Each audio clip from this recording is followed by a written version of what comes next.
Good day everyone. Me and my group are going to discuss about the principles and theories of adult learning theories. So, I am Carmela Inocencio and I'm going to tackle about the adult learning theory, 5 key assumptions of Knoll's adult learning theory, and 4 principles of andragogy. So first is, what is adult learning theory? So adult learning theory was developed by Malcolm Knowles in 1968. Adult learning theory or andragogy is the concept or study of how adults learn and how it differs from children. It aims to show how adult learning is distinct and identify the learning styles which suit them best. In Knowles' opinion, the best educational experiences were cooperative, guided interactions between the teacher and learner with many available resources. So, na-recognize ni Knowles that may mga differences in the ways that adults learn as opposed to children. Andragogy needed to capitalize on the unique learning styles and strengths of adult learners. For example, yung mga adults, they tend to be more self-directed, motivated, and ready to learn. So teachers can draw on concepts of andragogy to increase the effectiveness of their adult education classes. So based on his observations, nakapag-develop si Knowles ng set of 5 assumptions that envelop his concept of andragogy. 5 key assumptions of Knowles' adult learning theory. So these are the 5 assumptions. First, we have self-concept or self-directed, experience or existing knowledge, readiness to learn, developed in role, orientation to learning, solve current problems, motivation to learn, intrinsic. So, first is self-concept. As we grow older, we shift from being dependent to being more independent. Therefore, how we prefer to learn changes from being instructor-led to a more self-directed approach. So, pag nag-mature yung isang person, yung self-concept nila nag-move from one of being a dependent personality towards one of being a self-directed human being. Number 2 is adult learner experience. Adults have lots of experience from which they draw knowledge and references. We can take from these experiences and learn from them. So, if a person matures, he or she accumulates a growing reservoir of experience that becomes an increasing resource for learning. So by the time we are adults, we have an abundance of experience to draw upon across a variety of contexts. So yung mga experience natin, pwede siya makatulong sa atin para mag-increase yung learning natin. Pwede tayong matuto sa mga past experiences natin. So next is readiness to learn. Adults want or are ready to learn when there is a reason, such as when it's directed towards growth and development related to their work. So may mga adults na nakikita nila yung value ng education, tapos sa doon nila napagtatanto na ready na sila mag-aral or ready na sila mag-focus sa learning nila.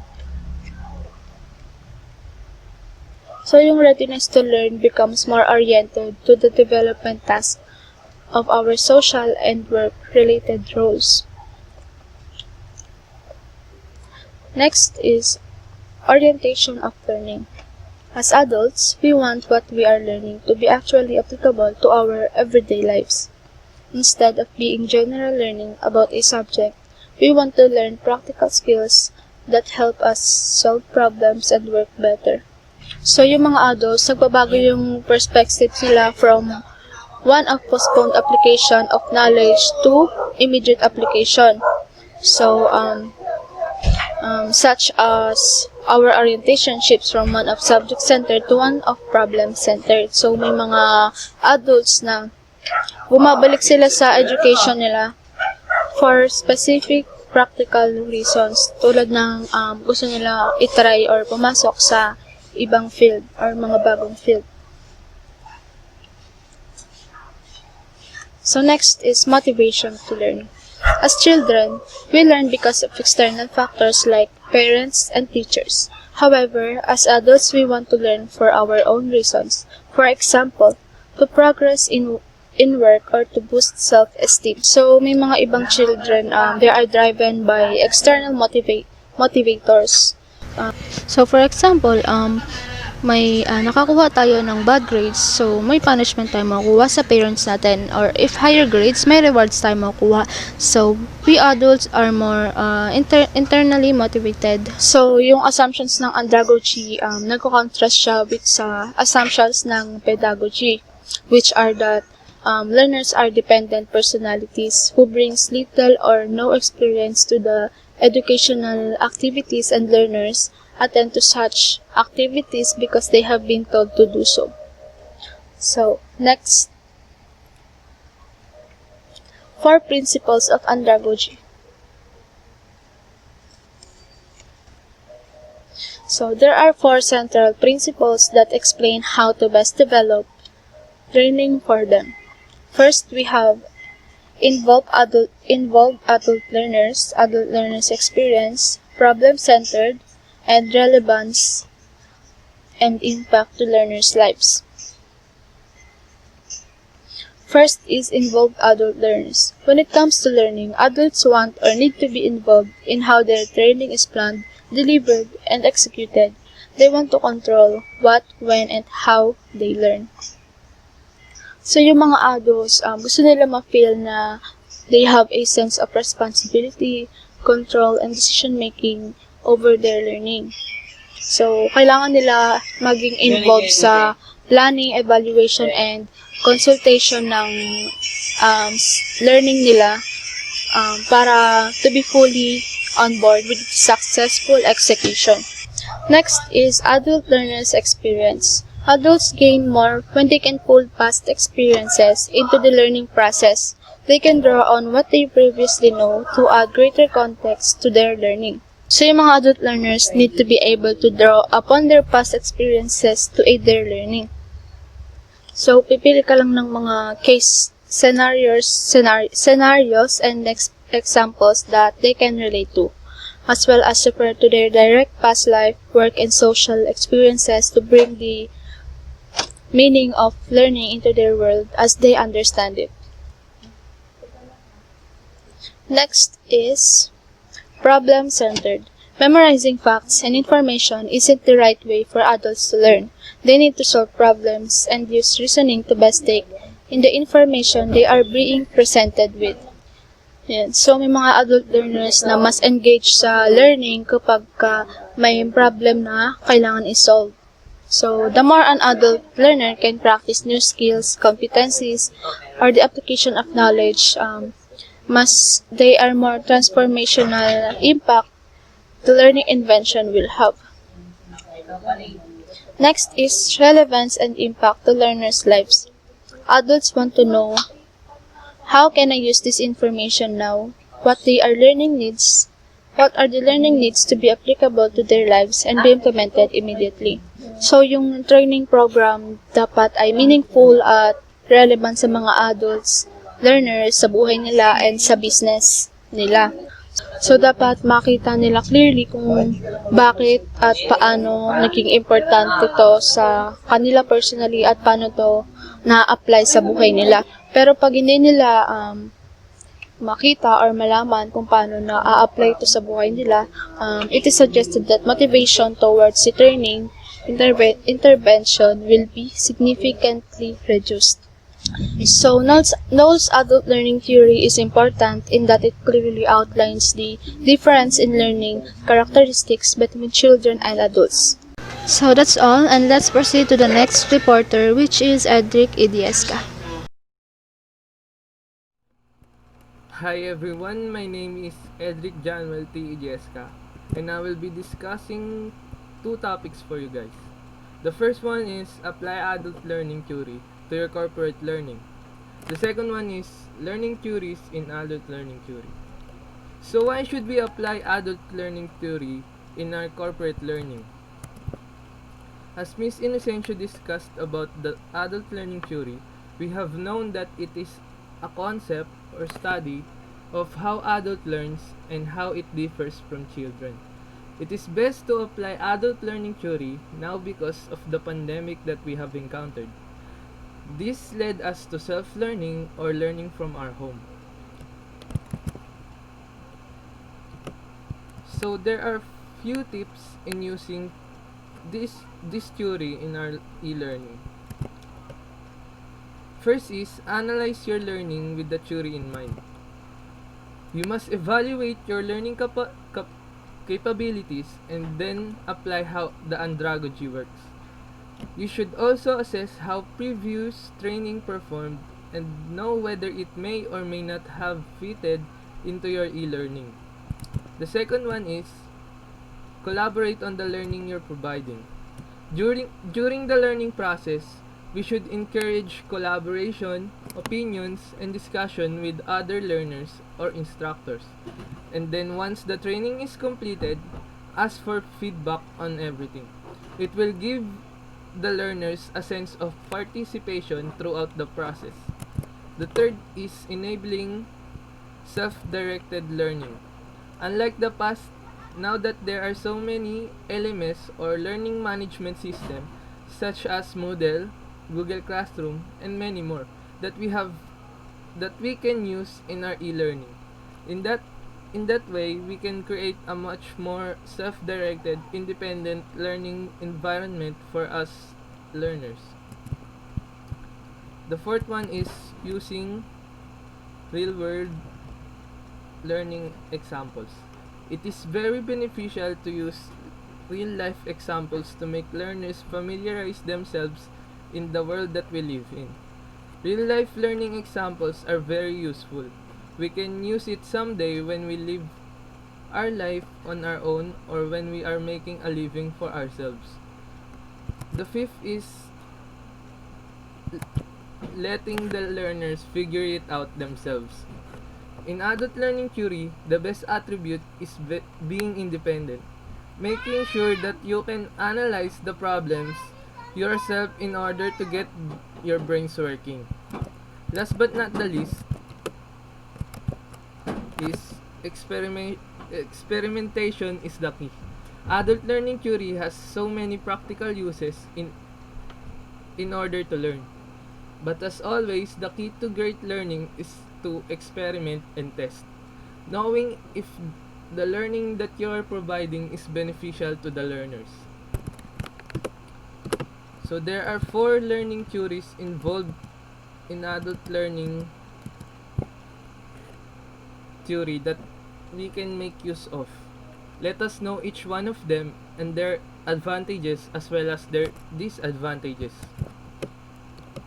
The first one is action learning. The word action means taking an act or performing to learn something. Having said that, the learning that we are currently taking is performance based. For example, are role playing or group games such as charades and many more. One of its advantages is providing teamwork. Because of the action is done together, it will provide better collaboration and teamwork. On the other hand, its disadvantages is the struggle between finishing the task and how to learn from it.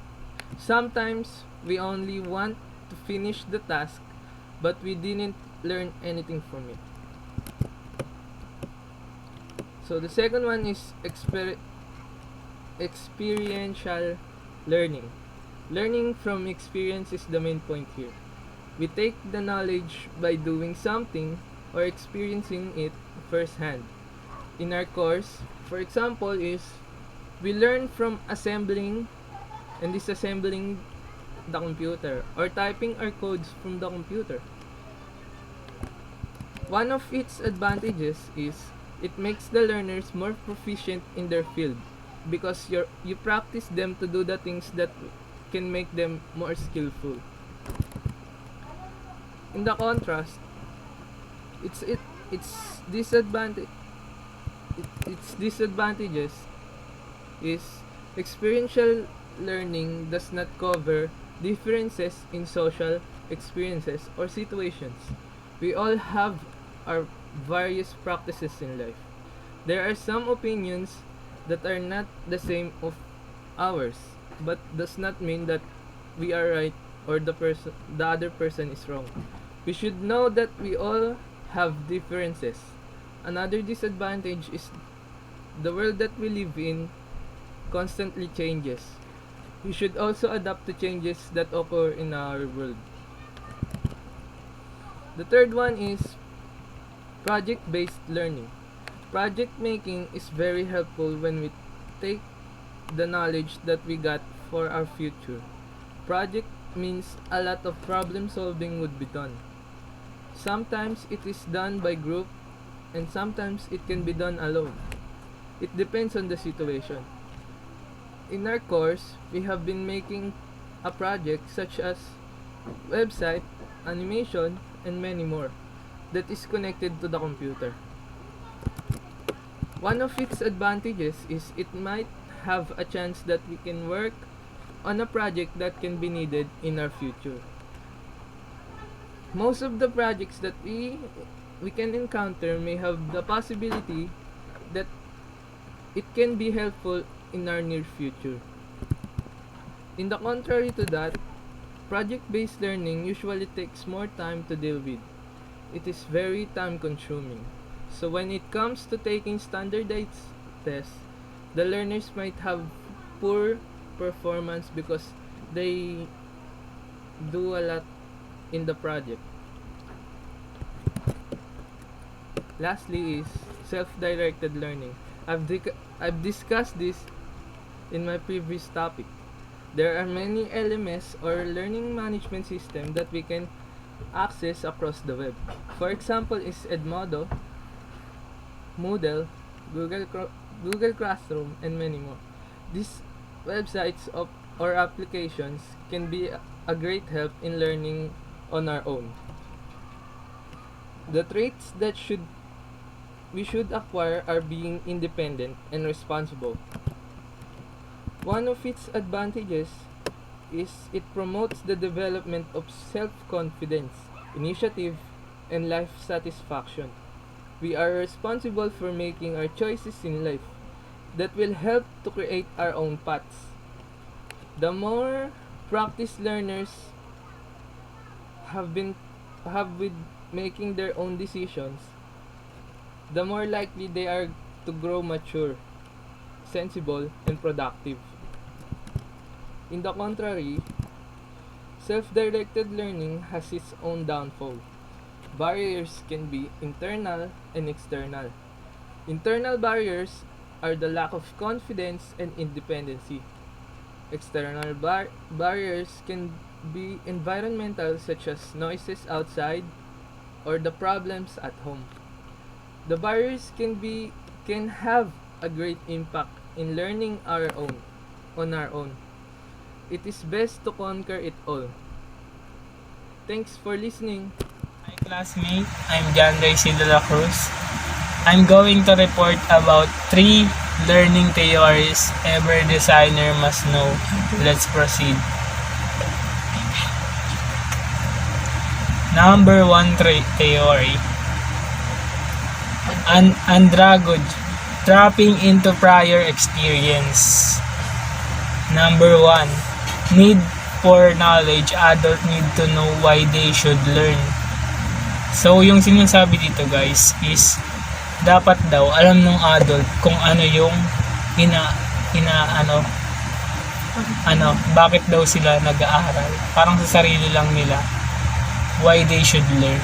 Ayun yung sinasabi doon. Number 2 is motivation.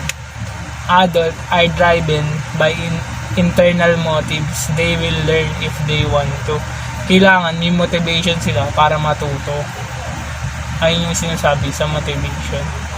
Number 3 is willingness. For adults, the willingness or readiness to learn comes from perceiving the relevance of knowledge. dapat may sarili daw silang will para mag-aral. Parang walang pumipilit sa kanila, ganun. Parang sarili lang nila para matuto sila. Number 4 is foundation or experience. Adult brings the rich served experience from foundation of their learning. As an instructional designer, you should tap into the experience. Ito naman guys, yung yung sa kumukuha sila ng knowledge about sa experience nila, sa past experience nila, dun sila nag-gain ng knowledge. Number 5 is self-directed. Adults are self-directed individuals who want to take charge. Ayun, yung sinasabi dito, yung mga adults daw, parang self-directed na sila kapag sa mga ganyang learnings na parang madali na sila maturuan kasi na yung utak nila, parang advanced na. Tas number 6 is orientation to learning. Task-oriented learning exercises. Problem solving ability. Adults learn best when they do. Yun, natututo daw sila kapag sila na yung gumagawa ng task na pinapagawa ng teacher. Doon daw sila natututo. Tapos next is proceed na tayo sa theory number 2. Theory number 2, transformational learnings, revealing perspective to create aha moments. So we have three dito sa theory. Identification of dilemma or a crisis. Is it often a trigger to dig in the underneath information to know or realizing that we have the wrong information is a crisis that is deeply. Yun daw, yung sinasabi dito guys is parang kailangan natin maghukay ng malalim para makuha natin yung information, para malaman natin yung kung ano yung crisis na kinakaharap natin sa ating sarili or sa iba. Ayun, kailangan daw. Number 2 is establishment or personal relevance. This is a context or the answer to the eternal what is in it for me. Question that inspire people and drives.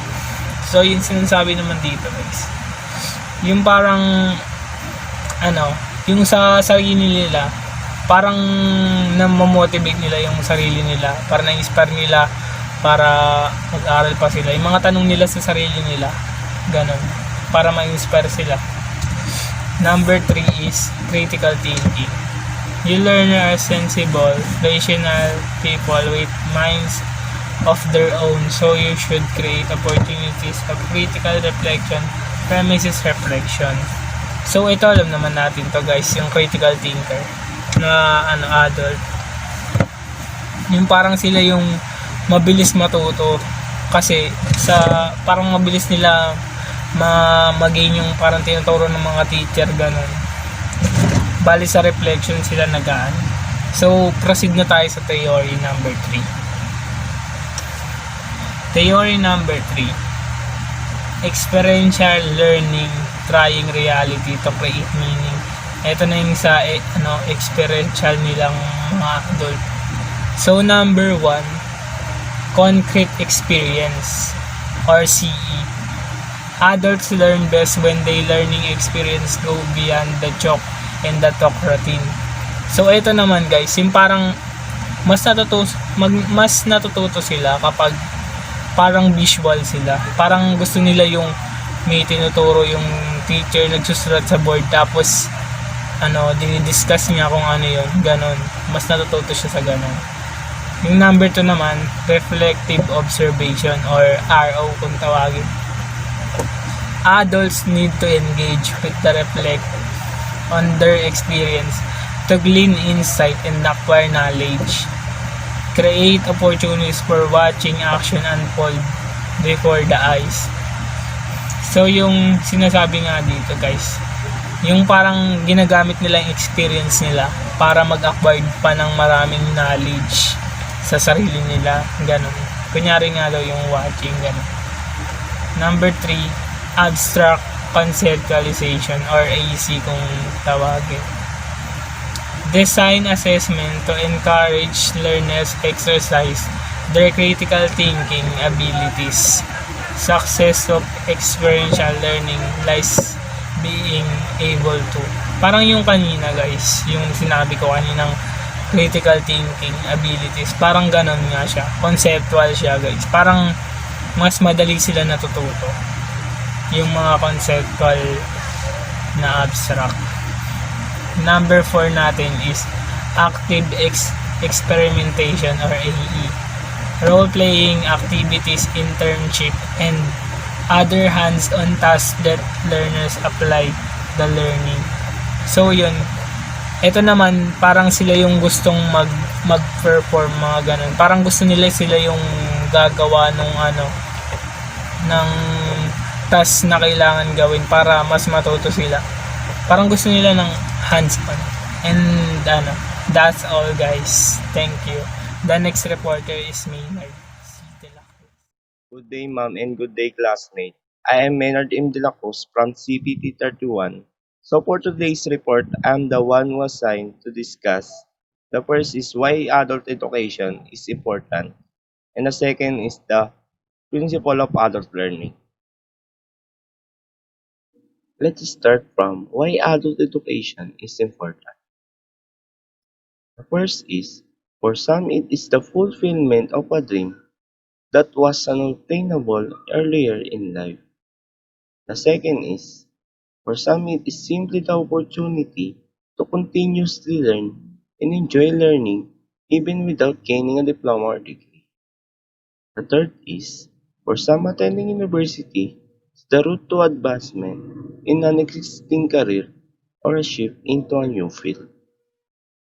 Then of course, one of the reasons why adult education is important also because adult education gives mature learners the chance to increase their knowledge, develop new skills, and gain helpful qualification and credentials.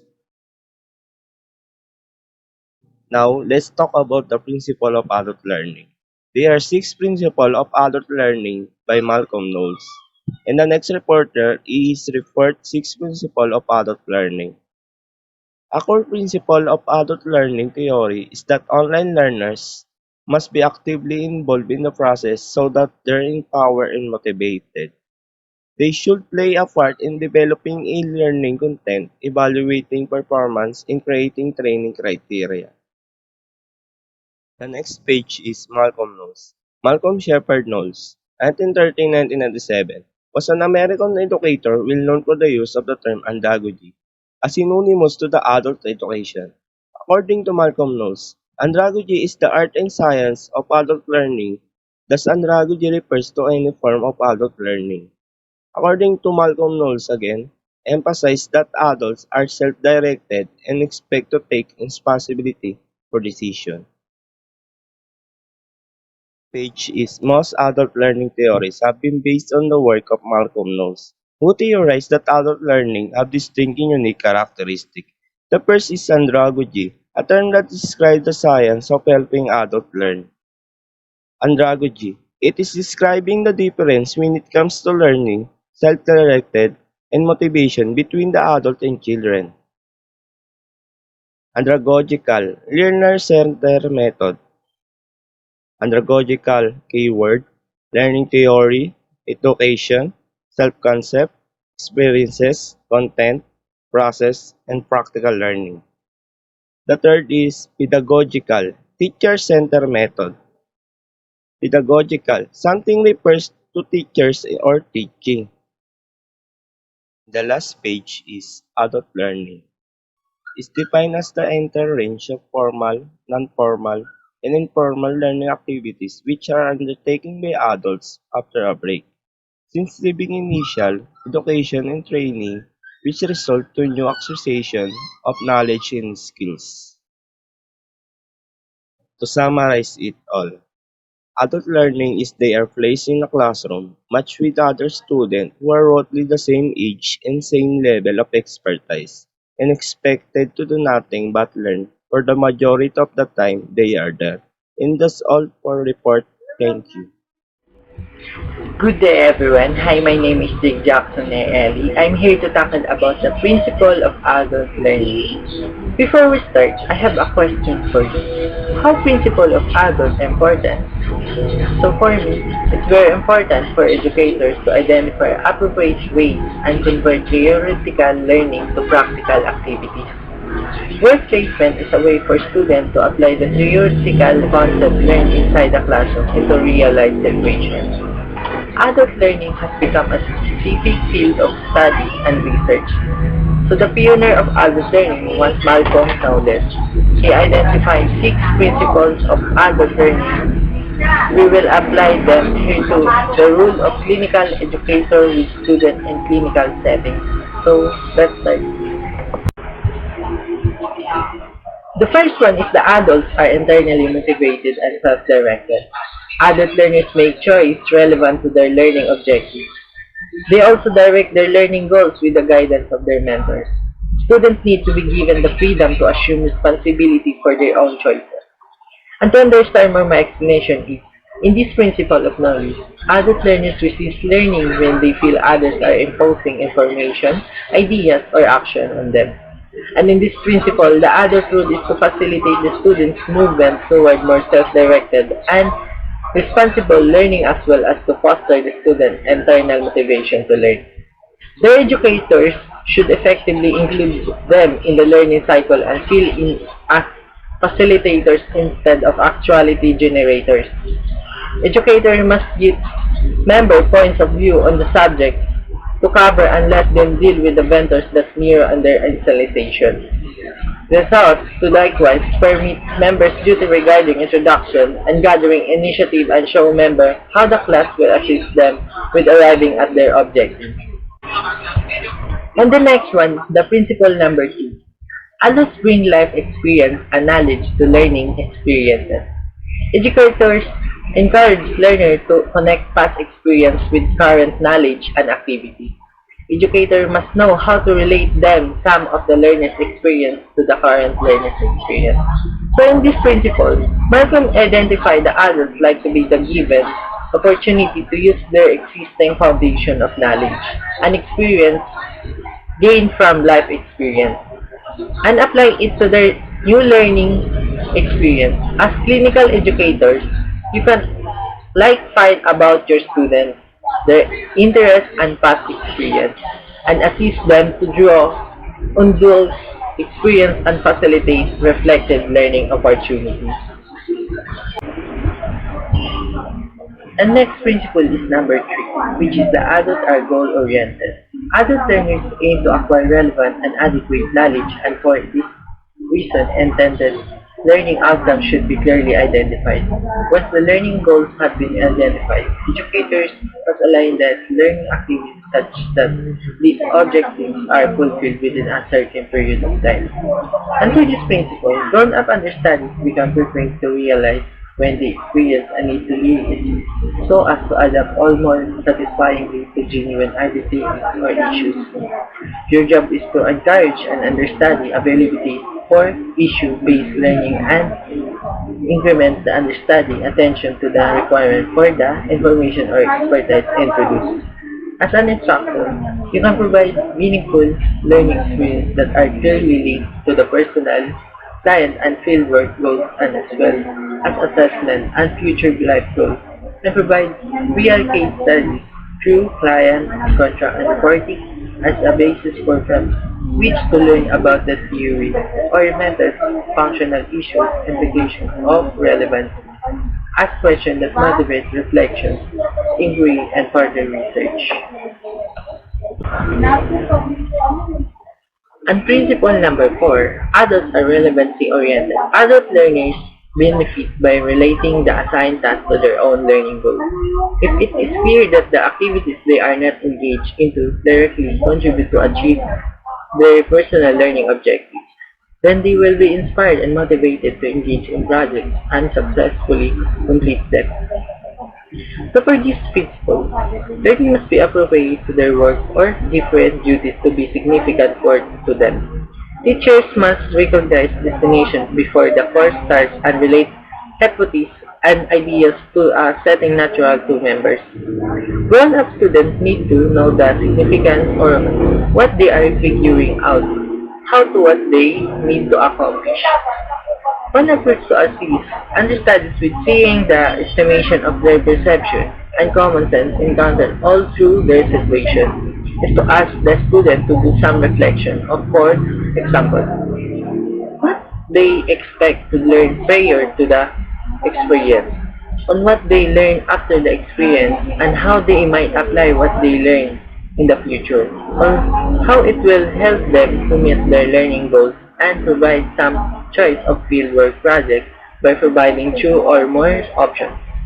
So that learning is more likely to reflect the student's interest, and lastly, schedule some teaching session or services on specific topics, cognition and assessment that assist with the transition of theory to practice. And next principle is number 5, which is the adults are practical. It's very important for educators to identify appropriate ways and convert theoretical learning to practical activity. Work placement is a way for students to apply the theoretical concepts learned inside the classroom into real-life situations. Learning is assessed when the appropriate ways to implement theoretical knowledge in real-life situations is made clear. And for my own explanation, in this principle is they may not be interested in knowledge for knowledge sake, but rather focus on what is most useful for them. True down to the earth hands-on work encounters, interfacing with genuine customers under genuine circumstances. Understudies mode the study hall and reading material mode to involve critical thinking where they can preserve direct how that they are realizing applies to life and the work setting. As a clinical teacher, you can clearly explain your clinical reasoning. Be explicit, promote active participation, and link your practice to a clinical model.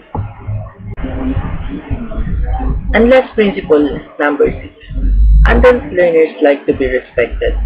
Adult learners thrive in collaborative relations with their educators. Learners become more productive when they are considered by their instructor as colleagues. When their contributions are acknowledged, then they are willing to put out their best work. Respect can be demonstrated to your students by taking interest, acknowledging the wealth of experience regarding them as colleagues, and encouraging expression. It is essential to remember that the understudy is against creating word-related treatment, clinical practice, abilities. Nonetheless, with the hypothesis and standard of grown-up learning as primary concern, you can encourage the learning approach of the understudy to move from pledging to more refined learning strategies. This encouragement more prominent mix of information, data, and experience. The understudy figures out how to recognize what is significant when surveying and working with his customer, how to organize customer needs, objectives, and caseloads when roles can be set aside, and how when they deal with the world-related treatment practice and expert corresponds process up to server, displaying of conduct into an exceptional, helpful, and expert articulation of self.